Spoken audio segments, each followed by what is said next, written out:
दोस्तों, एक बार फिर आपका स्वागत है, अभिनंदन है आपके अपने YouTube channel Aryan institute Allahabad में। दोस्तों, जैसा कि थंबनेल देख पा रहे हैं, आप सभी के बीच में एक बार फिर से हम चर्चा कर रहे हैं यूपी डीएलएड प्रथम सेमेस्टर बैच 2023 के हिंदी के एक बेहतरीन कॉन्सेप्ट पर।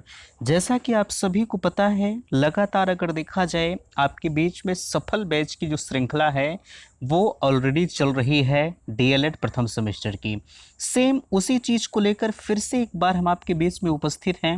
और जो है देख सकते हैं, बहुत सारे अभ्यर्थी ऐसे हैं जिनको थोड़ा सा डर इस बात का लगता है कि भाई हमारा बैक न लग जाए। ठीक है, लेकिन मैं आप सभी से कहना चाहूँगा कि अगर आप चैनल के साथ लगातार हर एक वीडियो को वॉच करते हैं तो 101% मैं गारंटी लेता हूँ कि आपका बैक नहीं लगेगा। लेकिन ऐसा नहीं है कि मैंने कह दिया बैक नहीं लगेगा तो नहीं लगेगा। जितना, हाँ, इस बात की गारंटी है कि अगर जितना यहाँ से कहा जाएगा लगातार आप उतना वॉच करते हैं तो आपका बैक नहीं लगेगा, इसकी गारंटी मैं ले रहा हूँ। ठीक है, बाकी आप खुद समझदार हैं, आप भविष्य के भावी शिक्षक हैं। आपके बीच में देखिए कहा जा रहा है प्रथम सेमेस्टर का टारगेट इससे बाहर नहीं आएगा। देखिए, हालांकि अगर देखा जाए आपके बीच में अभी तक जो है लघु उत्तरीय प्रश्नों की श्रृंखला आपके बीच में हम चला रहे थे, लेकिन आज से जो श्रृंखला आपके बीच में उपस्थित है, ठीक है, जो श्रृंखला आपके बीच में जा रही है, अगर इसके अंतर्गत हम आपसे बात करें तो आपके बीच में लघु उत्तरीय प्रश्न यानी टोटल 2 नंबर के क्वेश्चंस आपके बीच में हम लेने जा रहे हैं। यानी एक क्वेश्चंस आपका 2 नंबर का होने वाला है। ठीक है, अब आपके बीच में क्वेश्चंस कैसे आते हैं, कितने शब्दों में आपको लिखने की ज़रूरत पड़ती है, इसका भी अंदाज़ा आपको इस वीडियो से होने चल रहा है। बैक लगने का डर खत्म। बहुत सारे अभ्यर्थी ऐसे हैं जिनको थोड़ा सा इस बात का डर रहता है कि भाई हमारा कहीं बैक न लग जाए, लेकिन मैं गारंटी 100% की लेता हूं कि अगर आप लगातार इस वीडियो में बने रहते हैं तो आपका हर एक डाउट्स 100% के साथ मैं क्लियर करूंगा। ठीक है, तो बिना समय को गंवाएं, बिना कोई बातें किए चलिए हम आपको लेकर चलते हैं एक बेहतरीन श्रृंखला पर। लेकिन उससे पहले मैं एक निवेदन आप सभी से करना चाहूँगा कि प्लीज़ अगर चैनल पर पहली बार विजिट किए हैं तो चैनल को सब्सक्राइब जरूर करिएगा। बाकी अगर आपका कोई भी डाउट्स होता है तो आप अपने डाउट्स को भी पूछ सकते हैं। ठीक है, तो चलिए हम आपको लेकर चलते हैं बेहतरीन सी श्रृंखला की तरफ। देखिए, सबसे पहले आपके बीच में लिखा जा रहा है लघु उत्तरीय प्रश्न। ठीक है, यानी टोटल जो क्वेश्चंस हैं आपके, मैंने आपको बताया 2 नंबर के क्वेश्चन हम कराने चल रहे हैं। ठीक है, अब 2 नंबर के क्वेश्चंस कैसे कैसे कहाँ से पूछे जाएंगे इसका भी अंदाजा है। देखिए, सबसे पहला क्वेश्चन आपके बीच में बन रहा है कि लेखन शिक्षण के महत्व को स्पष्ट करें। ठीक है, लेखन शिक्षण क्या होता है, ध्यान दीजिएगा। लेखन शिक्षण जो है देख सकते हैं, लिखने की शिक्षा के महत्व यानी लिखने की शिक्षा के प्रमुख महत्व निम्न हैं। अब ध्यान दीजिएगा, देखिए यहाँ कहा जा रहा है लिखने की शिक्षा के प्रमुख महत्व जो है, बालक को इस बात की योग्यता प्रदान करना है जिससे कि वह अपनी भावनाओं और अनुभूतियों को लिखकर अपने शब्दों में व्यक्त कर सके। ठीक है, यानी जो लेखन शिक्षण आप करा रहे हैं, आपका जो प्रमुख उद्देश्य होना चाहिए, ठीक है, वो उद्देश्य आपका होना चाहिए जिसमें वह अपने, जैसे बालक है वह अपनी भावनाओं और अनुभूतियों को किसी जगह लिखकर अपनी भावनाओं को अगर व्यक्त कर रहा है तो लेखन शिक्षण के महत्व के अंतर्गत आएगा। ठीक है, दूसरा क्वेश्चन कहा जा रहा है बालक को लिखने की शिक्षा देने का एक महत्व यह भी है कि वो लिखते समय यथास्थान सामासिक तथा विराम चिन्हों का प्रयोग करके लिख सके। यानी कहा जा रहा है कि जब बालक जो है लिखने की शिक्षा आप देते हैं तो उसको जो है यथास्थान, कौन सा शब्द कहाँ किस स्थान पर होना चाहिए, ठीक है, सामासिक चिन्ह का प्रयोग, विराम चिन्ह का प्रयोग, ये सब चीज़ों का प्रयोग कहाँ कैसे होना चाहिए इसका भी अंदाज़ा बच्चों को होना चाहिए।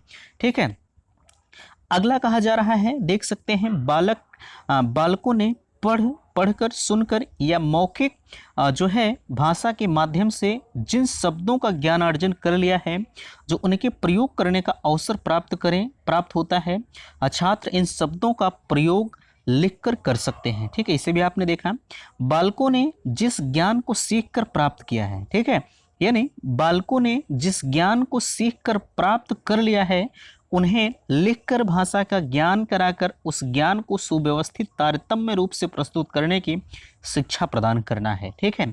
अच्छा, आप सोच रहे होंगे कि भैया और भी शब्दों का अर्थ क्यों नहीं बता रहे। देखिए, इसमें कोई चीज़ बताने वाली है नहीं। ठीक है, जो बताने वाली चीज़ें होंगी मैं 100% उससे मैं क्लियर करूँगा। ठीक है, आपको कहने की ज़रूरत नहीं पड़ेगी। ठीक है। अगला कहा जा रहा है बच्चों को सुंदर, स्पष्ट और आकर्षण जो है ढंग से लिखने की शिक्षा देना चाहिए। भाई ये तो सबका परम कर्तव्य है। आगे कहा जा रहा है अस्थाई जो है साहित्य सृजन की शिक्षा प्रदान करना चाहिए। बिल्कुल, ये भी 100% सही है। ठीक है, तो यहाँ तक की चीज़ें मुझे लगता है कि आपकी क्लियर हो गई होंगी। ठीक है, चलिए अगला पेज आपके बीच में ओपन हो चुका है, जैसा कि देख सकते हैं। अब दूसरा क्वेश्चन कहा जा रहा है लेखन शिक्षण की विधियां कौन सी हैं, लिखिए।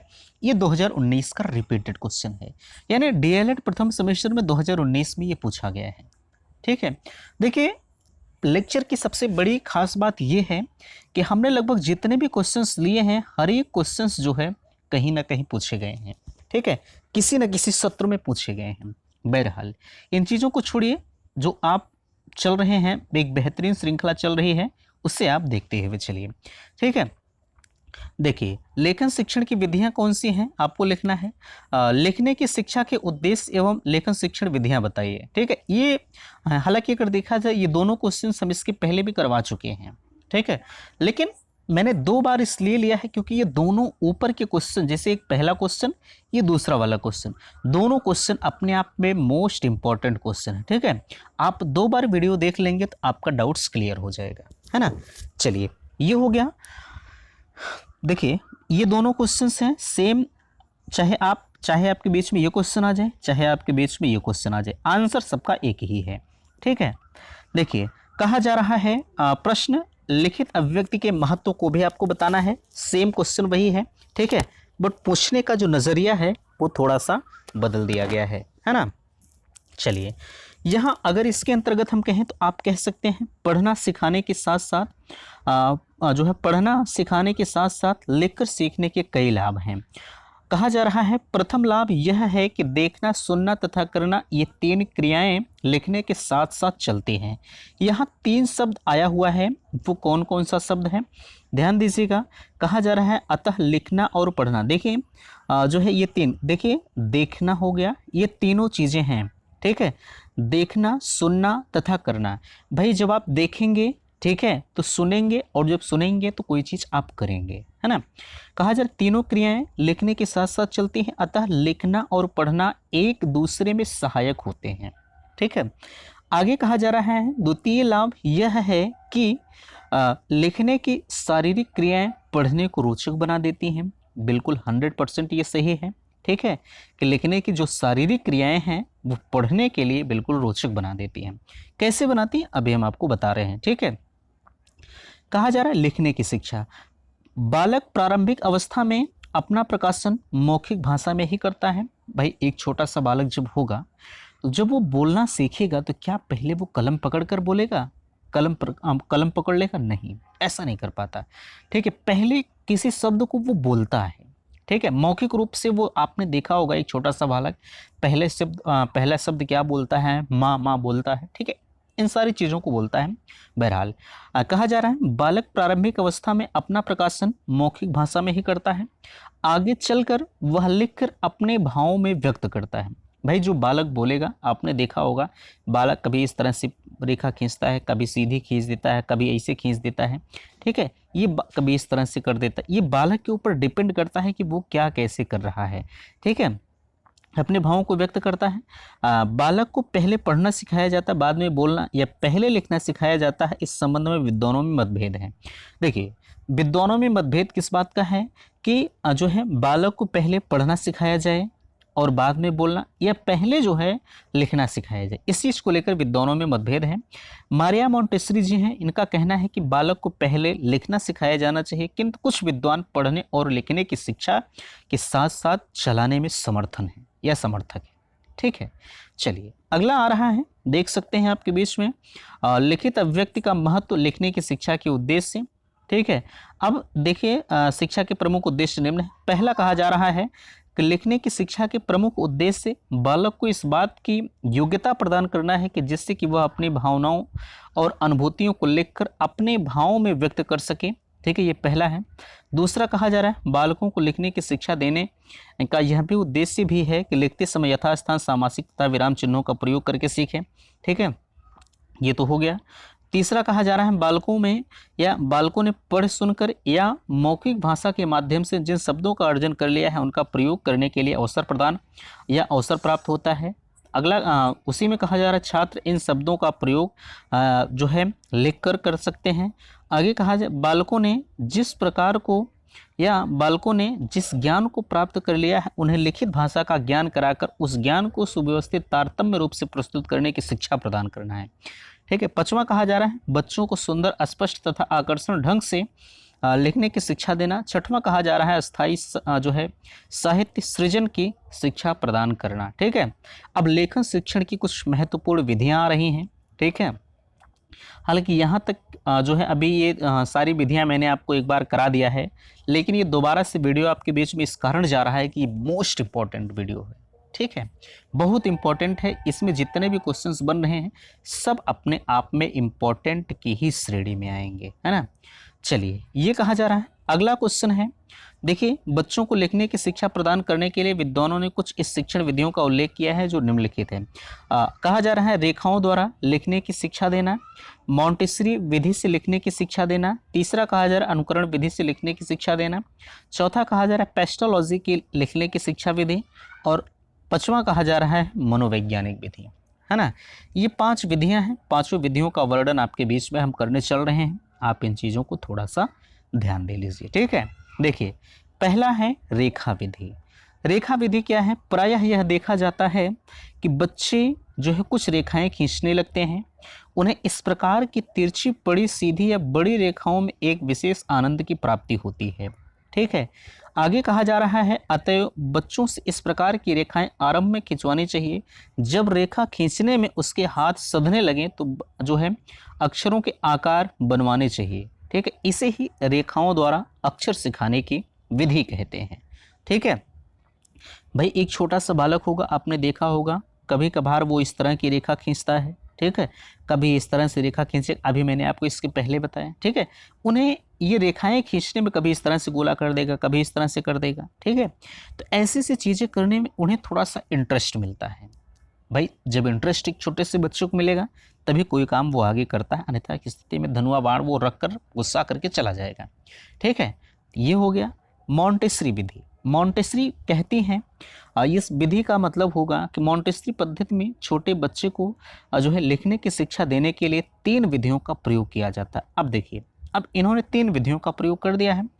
कहा जा रहा है कि सबसे पहले बच्चों को लेखनी पकड़वाने का अभ्यास कराया जाता है।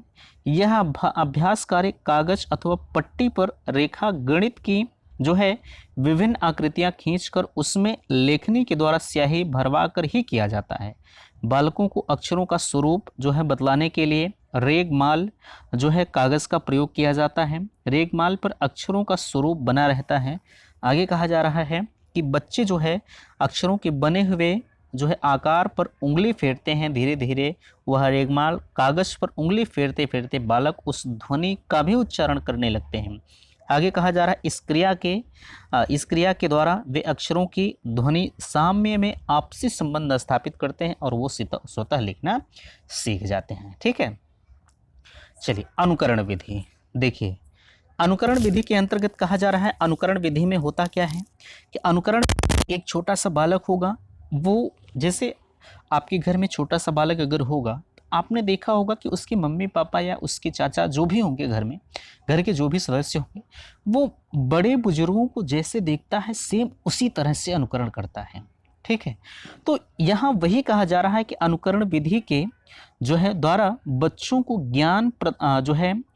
बच्चों को अक्षरों का ज्ञान कराने के लिए अध्यापक जो है श्यामपट्ट अथवा बच्चों की जो है पट्टी पर जो है बड़े आकार का सुडौल अक्षर लिख देता है। आगे कहा जा रहा है बालक अध्यापक द्वारा लिखे अक्षरों की भांति अक्षर लिखते हैं। धीरे धीरे इसी अनुकरण के द्वारा वे अक्षर लिखना जान जाते हैं, है ना। ये हो गया। मैंने आपको बताया जैसे जब आपका बालक विद्यालय जाता होगा, ठीक है, तो वहाँ के टीचर जिस तरह का बिहेव करते होंगे, ठीक है, वहाँ का टीचर इस वातावरण में जिस तरह का बिहेव करते होंगे, बच्चा वही चीज़ सीख जाता है। इसीलिए कहा जाता है कि आप कभी भी बच्चों को अच्छे टीचरों के देख रेख में ही पढ़ाने की शिक्षा दें, ठीक है। या जैसे आपने देखा होगा भाई, ऐसे घरों के बच्चे भी आपने देखे होंगे जिस घर में हमेशा जो है गाली गलौज होती है, ठीक है, तो जो छोटा सा बच्चा होगा भाई, जाहिर सी बात है 100% वो गाली गलौज सीख जाएगा। लेकिन वहीं अगर, ठीक है, जैसे उसी घर में जिस जगहों पर एक अच्छा वातावरण होगा, जहाँ गाली गलौज कभी नहीं होती होगी, वहाँ का बच्चा यार कभी गाली नहीं सीखेगा, ठीक है। तो मुझे लगता है कि आप भी पसंद करेंगे कि भाई अगर हमारे घर में एक छोटा सा बालक है तो कभी गाली गलौज ना हो, ठीक है। आज जब गाली गलौज होगा तो बच्चा सीखेगा ही, ठीक है। तो बच्चे को अच्छी शिक्षा देने के लिए हमेशा एक अच्छा वातावरण ही मायने रखता है ना। चलिए अगला क्वेश्चन, अगली विधि है पेस्टोलॉजी विधि, ठीक है। इस विधि में बालक को सरल से जटिल की ओर किया जाता है, ठीक है, ले जाया जाता है। उनको सबसे पहले अक्षरों का ही ज्ञान कराया जाता है। अक्षरों की आकृतियां विभिन्न टुकड़ों में विभाजित कर ली जाती हैं। इसके बाद टुकड़ों के योग से पूरे अक्षर की रचना कराई जाती है। उनको पहले वे ही वर्ण सिखाए जाते हैं जो कि अधिक सरल होते हैं, तत्पश्चात कठिन वर्णों की शिक्षा दी जाती है। भाई जाहिर सी बात है, पेस्टोलॉजी विधि में कहा जा रहा है कि सरल से जटिल की ओर। अब ऐसा तो है नहीं कि बच्चे को पहले आप जो है, जैसे एक छोटा सा बालक अगर है तो ऐसा तो है नहीं कि आप जब बच्चा आएगा तो उसे आप विधियाँ ही पढ़ाने लगेंगे। पहले उसे कहेंगे कि बेटा एक डंडा खींचो, ठीक है, डंडे के बगल में एक गोला करो, गोला करने के बाद यहाँ एक इस तरह से लटका दो, फिर ऊपर एक पाई खींच दो। ये क्या बन गया आपका, क बन गया। यानी उसे हम सरल से जटिल की ओर ले चलेंगे। ऐसा नहीं करेंगे कि हम पहले में उसे हम जटिलता वाला ही सिखा दें, सरल का वाला छोड़ दें, ठीक है। अगर इस तरह से करेंगे तो बच्चों के अंदर हीन भावना आ जाएगी, और अगर हीन भावना बच्चों के अंदर आ गई ना तो कभी आप उसे पढ़ा नहीं पाएंगे यार, है ना। चलिए ये हो गया। अगला आता है मनोवैज्ञानिक विधि। मनोवैज्ञानिक विधि में बच्चों को सबसे पहले पूर्ण ज्ञान कराया जाता है। भाई आज की शिक्षा जो हमारी है वो मनोवैज्ञानिक शिक्षा है, ठीक है। मनोवैज्ञानिक विधि में बच्चों को सबसे पहले पूर्ण ज्ञान कराया जाता है। इसके बाद अंश ज्ञान कराते हैं, अर्थात उन्हें सर्वप्रथम पूरे वाक्य की शिक्षा दी जाती है। इसके बाद शब्द और अंत में जो अक्षरों की शिक्षा दी जाती है, ठीक है। ये तो हो गया। क्या यहाँ तक की चीज़ें आपको समझ में आई कि नहीं आई, प्लीज़ थोड़ा सा मुझे आप कमेंट करके बता दीजिएगा। बाकी अगर कोई भी डाउट्स होगा तो हम आपके डाउट्स को भी क्लियर करने का प्रयास करेंगे, ठीक है। चलिए ये हो गया। आगे कहा जा रहा है अयोगवाह से आप क्या समझते हैं, ठीक है। देखिए ये क्वेश्चन है, अयोगवाह से आप क्या समझते हैं, उदाहरण सहित समझाइए। देखिए अयोगवाह, अयोगवाह होता क्या है, ठीक, अयोगवाह का अर्थ क्या है। देख लीजिए, कहा जा रहा है कि हिंदी वर्णमाला में जो है स्वरों तथा व्यंजनों के अतिरिक्त दो अन्य वर्ण भी हैं, अंक और अह, ठीक है। ये दोनों स्वरों के जो है दोनों स्वरों के बाद लिखे जाते हैं। परिभाषा क्या है, अंक और अह दो वर्ण ऐसे हैं जो न तो स्वर हैं और न ही व्यंजन, पर इनकी स्वतंत्र ध्वनि है, इसलिए हम इन्हें अयोगवाह कहते हैं। ध्यान दीजिएगा, अयोगवाह का जो अर्थ है आपसे डायरेक्टली इसी तरह से पूछा जाएगा, अयोगवाह होते क्या है, ठीक है। आप क्या समझते हैं, तो आपको ये परिभाषा या अर्थ लिखने की जरूरत पड़ेगी। इस अर्थ को ना लिखें कोई बात नहीं, लेकिन इस परिभाषा को अगर आप लिख देंगे तो 100% आपको पूरा नंबर मिलेगा, ठीक है। अयोगवाह 3 प्रकार के होते हैं, अनुस्वार हो गया, ठीक है, अनुनासिक हो गया और विसर्ग हो गया। अब आपके मन में आ रहा होगा कि भाई आखिरकार अनुस्वार क्या है, अनुनासिक क्या है, विसर्ग क्या है।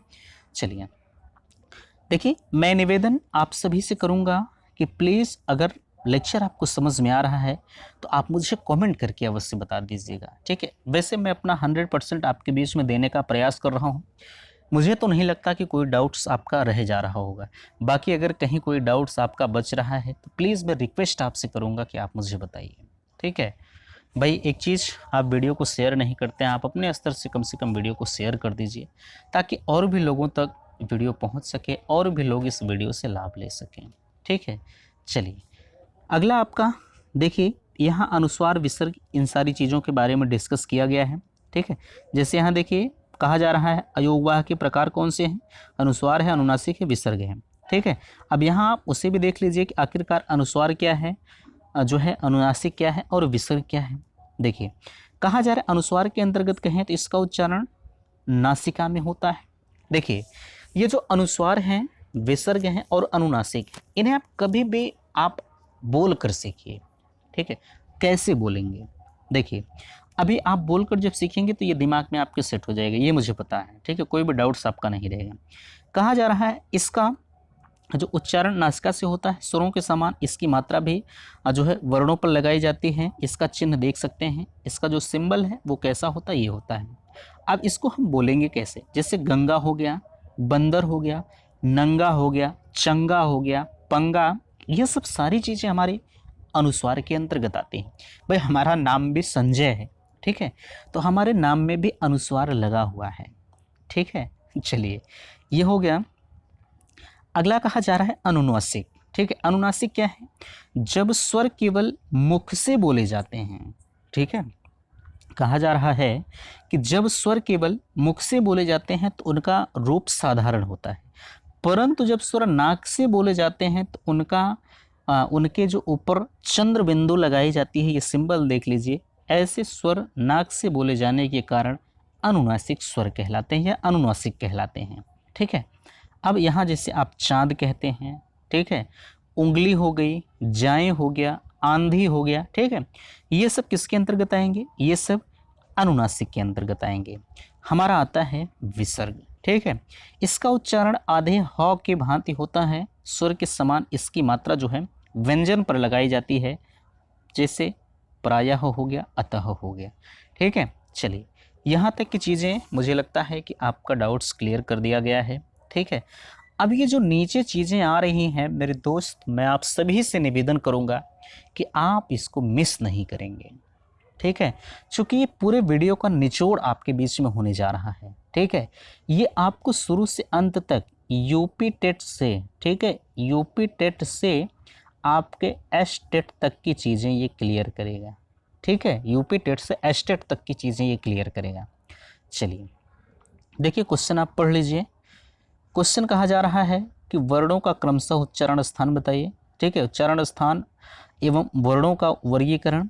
बालकों को उच्चारण स्थान अर्थात उचित ध्वनि निर्गम में से परिचित कराना आवश्यक है, ताकि वे उच्चारण स्थान संबंधी भूल न करें। उच्चारण वर्ग जो है वर्णों का विवरण नीचे दिया गया है, देख लीजिए क्या दिया गया है। इसे हम थोड़ा सा छोटा कर देते हैं, ताकि नहीं, छोटा करने पर नहीं आएगा। ठीक है, कोई बात नहीं, आप देखते हुए चलिए। अभी हम नीचे हम स्क्रॉल कर देंगे। ठीक है, देखिए ये वर्ण है, ये व्यंजन है, उच्चारण स्थान है, और ये वर्ग यानी कंठ। ठीक है, देखिए ये स्वर इधर दिया गया है, यहाँ देख सकते हैं। ठीक है, इस रो में है। ठीक है, अच्छा थोड़ा सा हम इसे पतला कर देते हैं, ध्यान दीजिएगा, ये ठीक है। चलिए अब इसे हम इधर एक पाई खींच देते हैं, स्वर को हम अलग कर देते हैं। ये आपका स्वर अलग हो गया, ये व्यंजन आपका अलग हो गया, और ये आपका अलग हो गया। ठीक है, देखिए आ, ठीक है, ये स्वर हैं, और ये इधर देखिए क वर्ग हो गया पूरा, तथा विसर्ग हो गया। ठीक है, अब देख लीजिए आगे आपसे कहा जा रहा है, ये हो गया ई और य, छ, ज, झ, य और स तथा ज्ञ। ये ध्यान दीजिएगा, अगर इसके अंतर्गत हम आपसे कहें तो ये जो आपका बन रहा है ताल यानी कोमल ताल, अगर हम कहें ये इसमें डायरेक्टली आपसे कैसे पूछेगा कि भाई य वर्ग, या का उच्चारण स्थान क्या है, तो आप कहेंगे तालव्य है।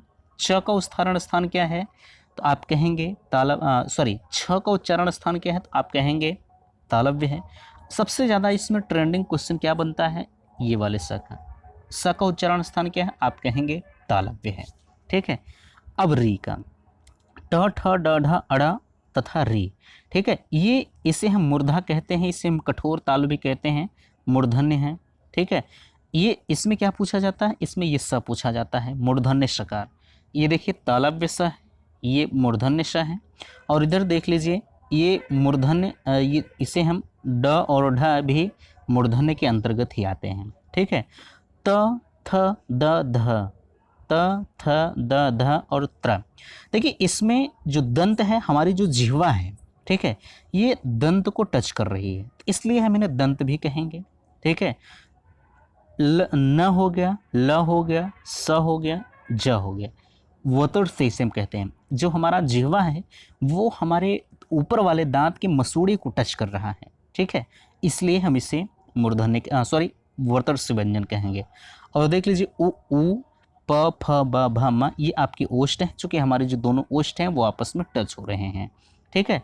और इधर ये छ है, इसे हम जो है कंठ तालव्य कहते हैं, ठीक है। उ को भी जो है नहीं, ए को हम ए और छ को हम कंठ तालव्य कहते हैं। ओ हो गया, इसे हम कंठोष्ठ कहते हैं, ठीक है। व और फ हो गया, व और फ को हम दंत और ओष्ठ यानी दंतोष्ठ कहते हैं। यमंगणना नाम जो है इसे हम जो है नासिक के कहते हैं। और इधर सारी चीज़ें आप देख सकते हैं, क ख ग जो है इसे हम कंठ जिह्वा मूलीय वर्ण भी कहते हैं, ठीक है।